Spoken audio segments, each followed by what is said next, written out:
हम लोग देख चुके हैं कि किसी भी सदिश को क्रमशः x, y और z अक्षों के अनुदिश उसके सदिश घटक के योग के रूप में लिखा जा सकता है।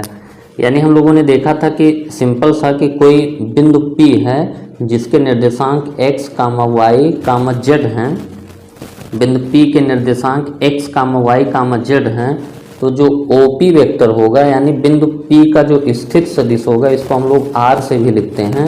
इसको हम लोग क्या लिखेंगे, x इंटू आई कैप प्लस वाई इंटू जे कैप प्लस जेड इंटू के कैप। और जो OP वेक्टर का जो परिमाण होता है ये हमारा क्या होता है, under root x square plus y square plus z square. और एक्स आई कैप हमारा क्या है, एक्स अक्ष का अनुदिश घटक, एक्स अक्ष के अनुदिश घटक किसका, वेक्टर आर या वेक्टर ओपी का। और वाई इंटू जे कैप क्या है हमारा, सेम ये वाई अक्ष के अनुदिश। और जेड इंटू के कैप हमारा क्या होता है, ये जेड अक्ष के अनुदिश घटक। यानी सीधी सी बात हम लोगों ने देखी थी कि किसी भी सदिश को कहीं पे भी आप एक्स वाई जेड अक्षों का सिस्टम मान के एक्स वाई जेड अक्षों के अनुदिश घटक के योग के रूप में लिख सकते हैं।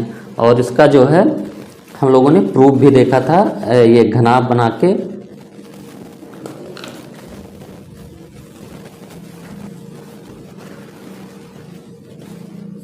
ये हम लोगों का हो गया घनाभ, ये हमारा एक्स एक्सिस हो गया, ये हमारा वाई एक्सिस, ये हमारा जेड एक्सिस, और ये हमारा जो विकर्ण हो गया O P X Y Z.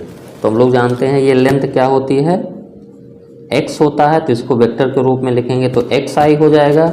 और ये लेंथ होगा y क्योंकि इसका कोऑर्डिनेट एक्स वाई जेड है तो इसको वेक्टर रूप में लिखेंगे तो ये एक्स आई होगा, इसको वेक्टर रूप में x इंटू आई कैप, इसको वेक्टर रूप में लिखेंगे तो y into J cap.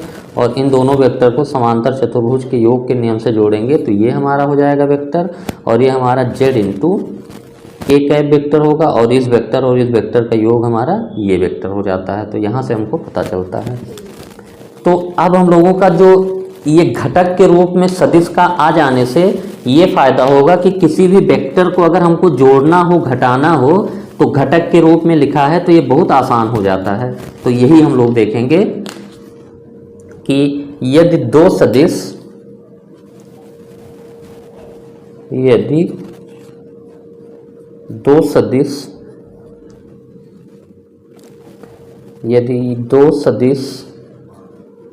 A और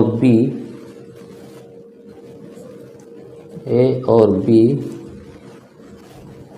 घटक रूप में क्रमशः A1 इंटू आई कैप प्लस A2 इंटू जे कैप प्लस A3 इंटू के कैप और B1 इंटू आई कैप प्लस B2 इंटू जे कैप प्लस B3 इंटू के कैप द्वारा दिए गए हैं। तो ठीक है, तो हम लोगों को सीधी सी बात क्या है कि जो वेक्टर A है हमारा सदिश A है, इसका x अक्ष के अनुदिश घटक है A1 इंटू आई कैप और y अक्ष के अनुदिश है A2 इंटू जे कैप और z अक्ष के अनुदिश हमारा क्या है A3 इंटू के कैप। और B हमारा क्या है B1 इंटू आई कैप प्लस B2 इंटू जे कैप प्लस B3 इंटू के कैप। और आई कैप, जे कैप, के कैप हम लोग जानते हैं ये क्या है, क्रमशः एक्स वाई जेड अक्षों के अनुदिश मात्रक सदिश। तो ये दो पॉइंट दिया हो तो हम लोगों को अब क्या करना है, पहला पॉइंट हम लोग देखेंगे कि सदिशों A और B का योग, यानी हम लोग सदिश A और B को जोड़ना चाहते हैं। तो जो हमारा सीधा सीधा हो जाएगा ये घटक रूप में हम लोग लिख लेंगे। तो A प्लस B हमारा क्या हो जाएगा, वेक्टर A हम लोग लिख लेंगे A1 इंटू आई कैप प्लस A2 इंटू जे कैप प्लस A3 इंटू के कैप प्लस वेक्टर बी हमारा हो जाएगा B1 इंटू आई कैप प्लस B2 इंटू जे कैप प्लस B3 इंटू के कैप। तो ये हमारा A प्लस बी हो जाता है सीधा सीधा। आई वाला आई के साथ जुड़ जाता है तो आई कॉमन करें तो हमारा A1 प्लस B1 इंटू आई कैप, क्योंकि A1 आई प्लस B1 आई, आई वाले को इकट्ठा कर लिए। फिर जे कॉमन करेंगे तो A2 प्लस B2 इंटू जे और plus A3 plus B3 into के।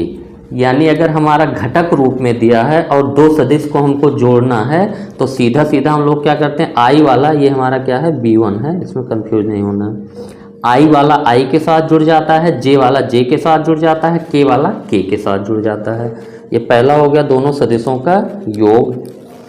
अब अगर घटाना हो यानी vector A minus vector B, तो ये हम लोग फिर वही लिखेंगे, हमारा क्या हो जाएगा वेक्टर A1 इंटू आई कैप प्लस A2 इंटू जे कैप प्लस A3 इंटू के कैप माइनस वेक्टर बी हमारा B1 इंटू आई कैप प्लस B2 इंटू जे कैप प्लस B3 इंटू के कैप।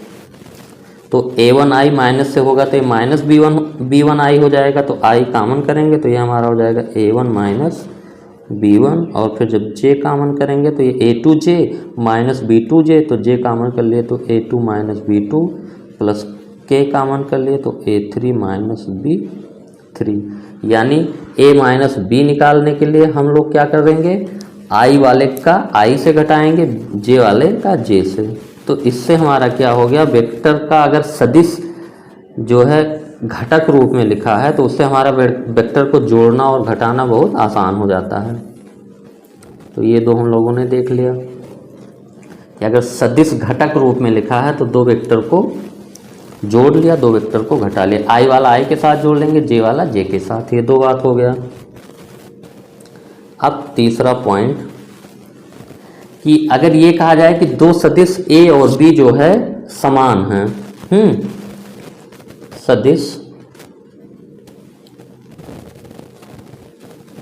सदिश ए और बी समान, सदिश ए और बी समान होते हैं यदि और केवल यदि, ठीक है। तो A और B हमारा समान होगा तो A हमारा क्या है, A equal to A1 into I cap plus A2 into J cap plus A3 into के कैप, और हमारा B क्या है B1 इंटू आई कैप B2 इंटू जे कैप प्लस B3 इंटू के कैप। तो A बराबर B तभी होगा जब हमारा I वाला जो है गुणज भी बराबर हो, यानी सारे तीनों जो घटक हैं तीनों बराबर होने चाहिए। तो यदि और केवल यदि A1 बराबर B1, A2 बराबर B2 और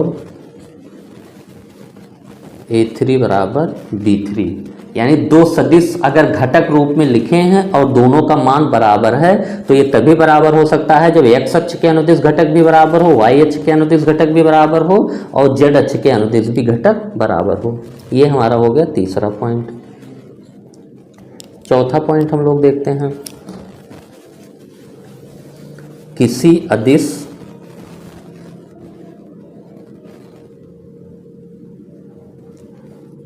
अदिश लैम्डा से सदिश A का गुणन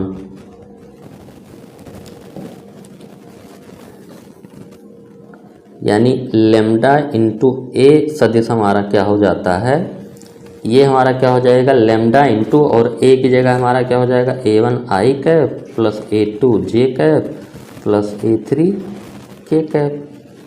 तो लेमडा इंटू ए हमारा क्या होगा, अब लेमडा जो है हमारा तीनों में मल्टीप्लाई हो जाएगा, तो ये हमारा क्या हो जाएगा लेमडा इंटू A1 आई प्लस लेमडा इंटू A2 जे प्लस लेमडा इंटू A3 के कैप। यानी अगर सदिश को लेमडा से मल्टीप्लाई करेंगे तो लेमडा क्या होगा, तीनों घटक में जाके गुणा हो जाएगा। ये हमारा क्या हो गया, किसी अदिश लेमडा से सदिश ए का गुणा।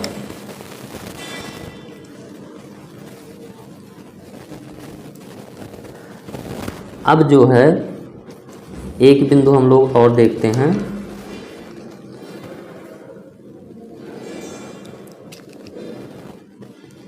सदिशों का योगफल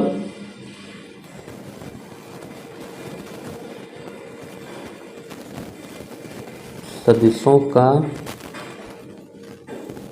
योगफल और किसी अदिश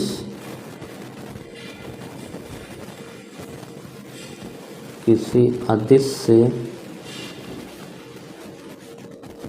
सदिश का गुणन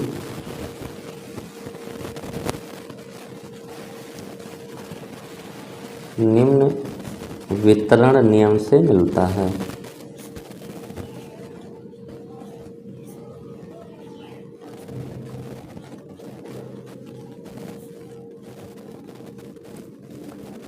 यानी सदिशों का योगफल भी उसमें शामिल है और अदिश से सदिश का गुणन भी शामिल है। तो इसके लिए जो नियम होता है तो हम लोग लिखेंगे कि मान लीजिए हमारे पास दो सदिश ए और बी है। मान लीजिए ए और बी कोई दो सदिश हैं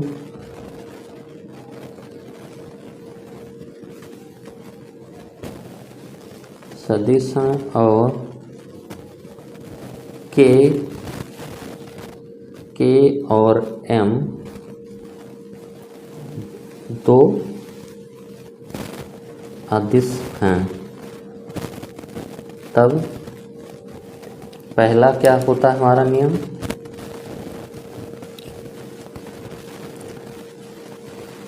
के अदिश इंटू ए सदिश प्लस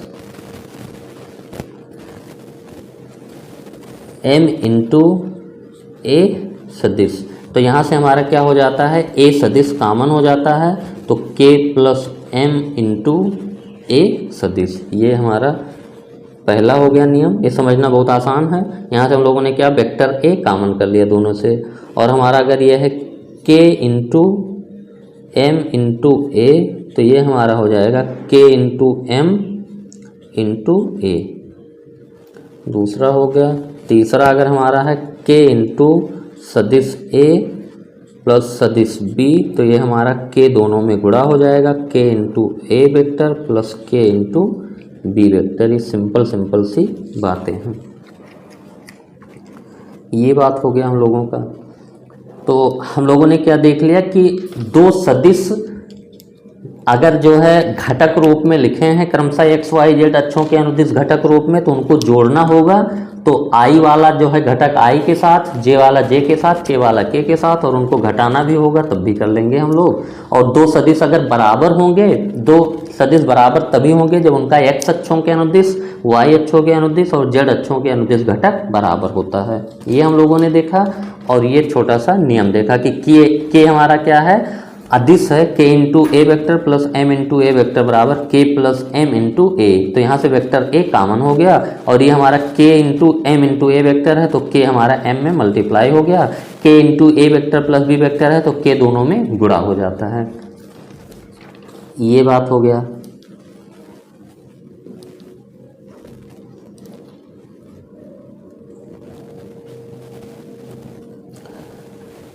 अब एक पॉइंट हम लोग देखेंगे कि किसी भी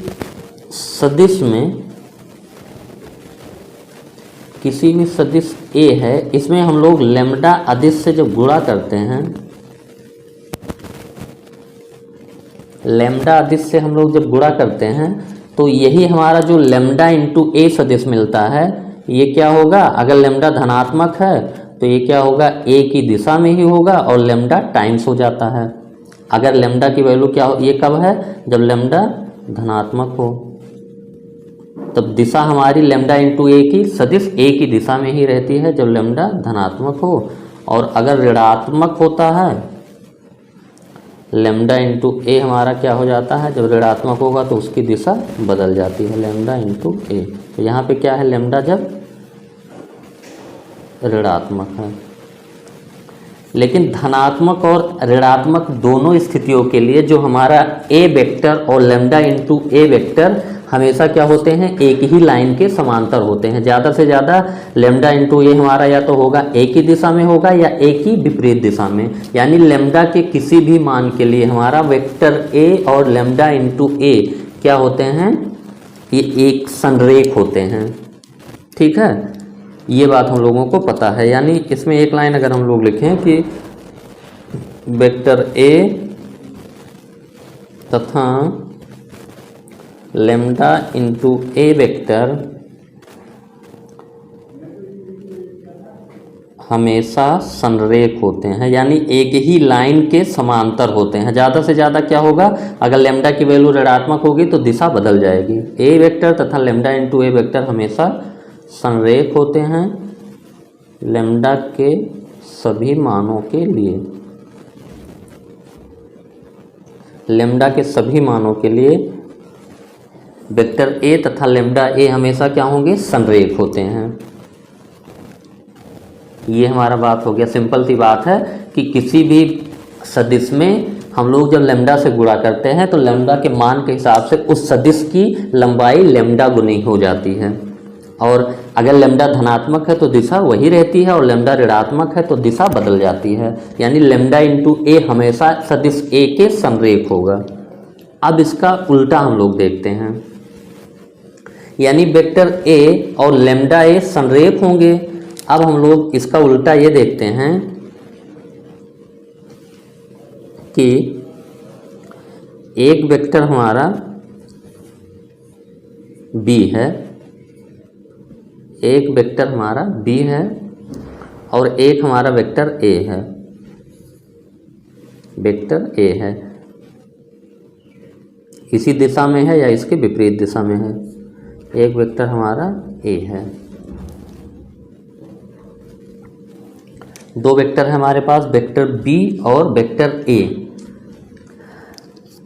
अगर ये दोनों संरेख होंगे यानी एक ही लाइन के समांतर होंगे तो हम लोग उनमें किसी भी वेक्टर में कोई ना कोई स्केलर ऐसा मिलेगा कि उससे मल्टीप्लाई कर दें तो हमारा वेक्टर अगला वेक्टर आ जाए। चलिए फिर से समझते हैं। पहले एक लाइन हम लोग लिख लेते हैं।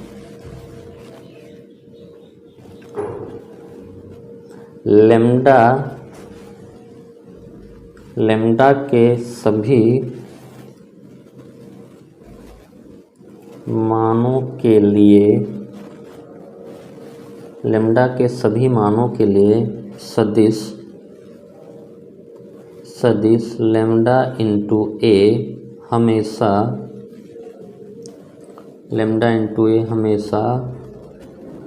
सदिश ए के संरेख है।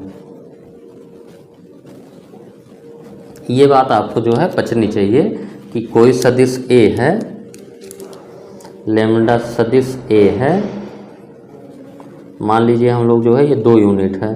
अब हम लोग 3a सदिश लिखें तो ये क्या हो जाएगा हमारा, बस ये 2 यूनिट था तो ये 1 2 3 4 5 6 यूनिट हो जाएगा। ये हमारा क्या सदिश है, 3a सदिश है और दिशा हमारी क्या है, a के है। अगर हम लोग -3a लिखें तो ये बस 1 2 3 4 5 6 यूनिट, ये हमारा क्या होगा -3a सदिश। यानी अगर a में हम लोग जो है हाफ करें, ये 1/2a तो ये 2 यूनिट था तो ये हमारा 1 ही यूनिट रहेगा। अगर हम लोग माइनस हाफ करें तो ये दिशा पलट जाएगी और ये -1/2 है। ये हम लोगों को पता है कि लेमडा के किसी भी मान के लिए सदिश लेमडा इंटू ए हमेशा या तो सदिश ए के दिशा में होगा या उसके विपरीत दिशा में होगा। यानी हमेशा लेमडा ए और ए सदिश संरेख होंगे लेमडा के किसी भी मान के लिए।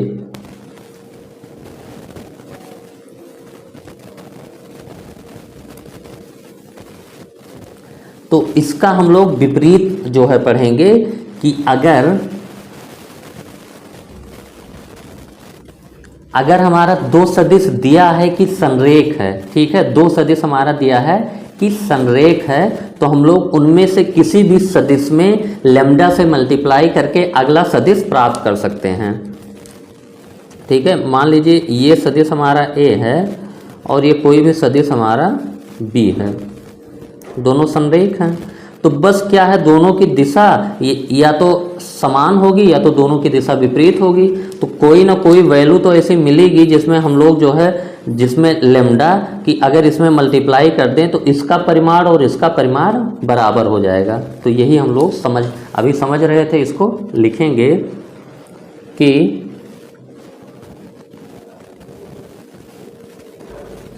ए बराबर A1 इंटू आई कैप प्लस A2 इंटू जे कैप प्लस A3 इंटू के कैप और B बराबर B1 इंटू आई कैप प्लस B2 इंटू जे कैप प्लस B3 इंटू के कैप।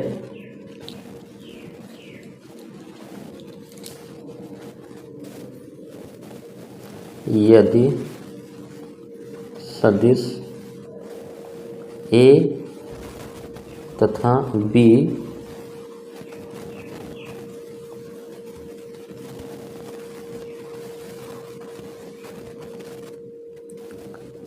संरेख ए तथा बी संरेख होते हैं, तो इसको ऐसा लिखें हम लोग कि सदिश ए तथा बी संरेख होते हैं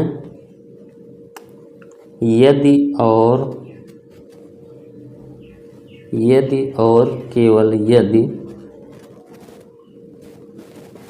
ये दोनों सदिश अगर संरेख हैं तो हम लोग इनमें से कोई ना कोई ऐसी वैल्यू लैम्डा जरूर एग्जिस्ट कर रही होगी कि उससे मल्टीप्लाई कर दें तो दोनों सदिश क्या हो जाएं, बराबर हो जाएंगे। यानी ये हम लोग लिख सकते हैं कि B1i plus B2j plus B3k, ये जो हमारा B सदिश है वो लेमडा कोई ना कोई मिलेगा कि lambda times A1i plus A2j plus A3k। यानी अभी हम लोगों ने देखा था कि लेमडा के सभी मानों के लिए सदिश लेमडा ए हमेशा संरेख होते हैं। तो दो अगर सदिश संरेख हैं, दो सदिश संरेख हैं ए और बी, तो B equal to lambda times A. ठीक है, जहां लेमडा कोई अदिश है, कोई ना कोई ऐसा अदिश आपको जरूर मिलेगा कि आप उसमें लेमडा आपको अदिश जरूर मिलेगा कि आप ए में अगर गुणा कर दें सदिश ए में तो वो आपका दोनों वेक्टर क्या हो जाएंगे, बराबर हो जाएंगे। ठीक है, यानी B1i plus B2j plus B3k equal to this. और दो वेक्टर बराबर होते हैं, दो वेक्टर बराबर होते हैं तो हम लोग जानते हैं कभी बराबर होते हैं जब i वाला घटक i के बराबर और j वाला घटक j के बराबर, k वाला घटक k के बराबर। तो लेमडा पहले मल्टीप्लाई कर लेते हैं, लेमडा a1 इंटू ए प्लस लेमडा a2 इंटू जे प्लस लेमडा a3 इंटू के। तो ये हमको पता है कि दो सदिश बराबर हैं, तो b1 बराबर यहाँ से क्या होगा, लेमडा इंटू a1, b2 बराबर क्या होगा, लेमडा इंटू a2 और b3 बराबर हमारा क्या होगा, लेमडा इंटू a3। क्योंकि हम लोग जानते हैं दो सदिश अगर बराबर हैं तो i वाला i से बराबर, j वाला j के बराबर, k वाला k के बराबर। तो वही हम लोगों ने कर लिया। यहाँ से हमारा क्या आ गया, a1 को इधर लाते हैं तो b1 upon a1 equal to आ गया लेमडा। यहाँ हम लोग a2 को इधर लाते हैं तो b2 upon a2 equal to lambda. और यहाँ हम लोग a3 को इधर आते हैं तो b3 अपान a3 बराबर लेमडा। और लेमडा की सारी वैल्यू बराबर हम लोग कर दें तो इसका मतलब होगा, अच्छा इसका रिवर्स भी सही होता है, यानी b1 upon a1 equal to b2 upon a2 equal to B3 upon A3। यानी दो सदिश आपके A और B दिए हुए हैं और दोनों संरेख होंगे कब, जब उनके I वाले का रेशियो, J वाले का रेशियो और K वाले का रेशियो जो है सही क्रम में लिया जाए तो बराबर आए। यानी B1 upon A1 equal to B2 upon A2 equal to B3 upon A3। आप इसको उल्टा भी कर सकते हैं, A1 upon B1 equal to B1 अपान, ये क्या आना चाहिए, कोई फिक्स वैल्यूज आनी चाहिए जो तीनों के लिए क्या आएगा, बराबर आएगा।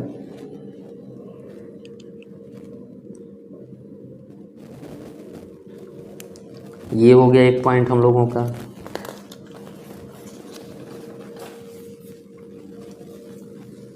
एक पॉइंट और है, उसके बाद हमारा एग्जाम्पल शुरू होगा। सेकंड पॉइंट इसमें है, ये पहला पॉइंट था हमारा, यदि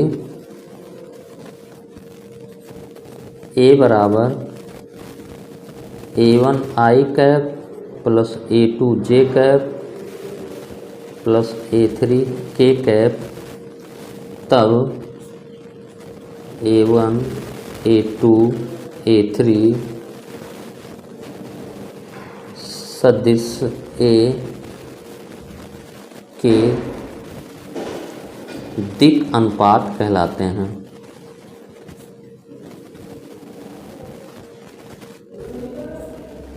दिक् अनुपात कहलाते हैं।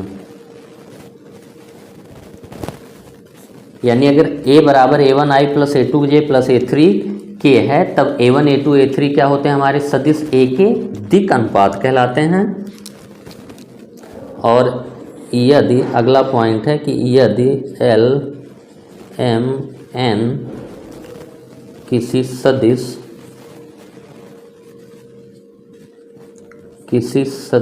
के दिक् कोसाइन हैं,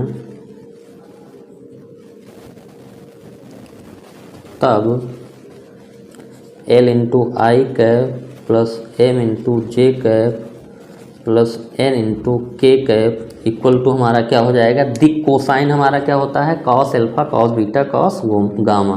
तो L को हम लोग क्या लिखेंगे, कॉस अल्फा इंटू आई cap plus cos beta into जे cap plus cos gamma into के कैप।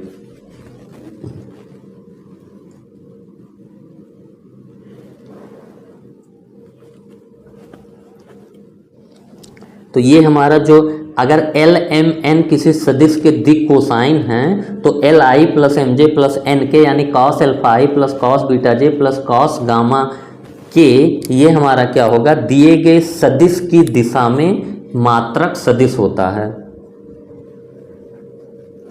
दिए गए सदिश की दिशा में मात्रक सदिश है, जहाँ अल्फा बीटा एवं गामा दिए हुए सदिश द्वारा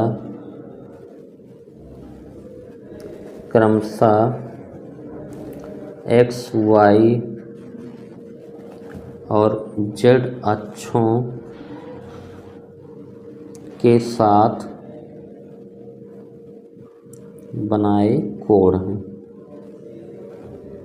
तो ये बात समझ लीजिए कि किसी सदिश का दिक् कोसाइन अगर L M N है, यानी किसी भी सदिश के द्वारा x अक्षों के साथ जो बने कोण है उसका कॉस यानी कॉस अल्फा, y अक्षों के साथ बना कोण बीटा है उसका कॉस बीटा, और कॉस गामा की वैल्यू अगर पता है तो जो कॉस अल्फा इंटू आई cap plus cos beta into जे cap plus cos gamma into के कैप होता है, ये एक मात्रक सदिश होता है उस सदिश की दिशा में। क्योंकि ये हमारा क्या होता है, हम लोग जानते हैं, इसका अगर परिमाण निकालें हम लोग, ये जो सदिश है कॉस अल्फा इंटू आई cap plus cos beta into जे cap plus cos gamma into के कैप, इसका अगर हम लोग परिमाण निकालें तो ये हमारा क्या होता है, अंडर रूट ये cos square alpha plus cos square beta plus cos square gamma हो जाएगा। और हम लोग जानते हैं कि कॉस अल्फा बराबर क्या होता है, एक्स बाई आर,